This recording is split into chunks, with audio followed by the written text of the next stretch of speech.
खबर शामिल करते हैं शहर कायद से, जहां डिस्ट्रिक्ट औरंगी में ज़िमनी बल्दियाती इंतखाबात 2024 के सिलसिले में सिक्योरिटी के सख्त इंतजाम किए गए हैं।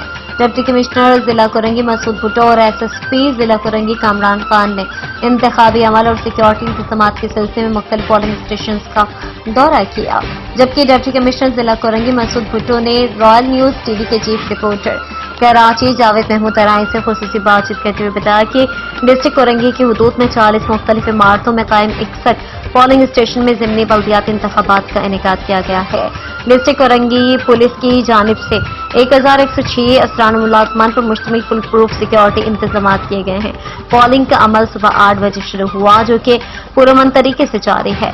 ज़िमनी इंतखाबात के मौके पर पोलिंग स्टेशन को अहमियत के मद्देनजर इंतहाई हसास कैटेगरी में रखा गया है। इलेक्शन ड्यूटी पर तैनात अफसरान और जवानों को इलेक्शन के ज़ाब्ता अखलाक और पुलिस की जिम्मेदारियों के हवाले से भी हिदायत जारी कर दी।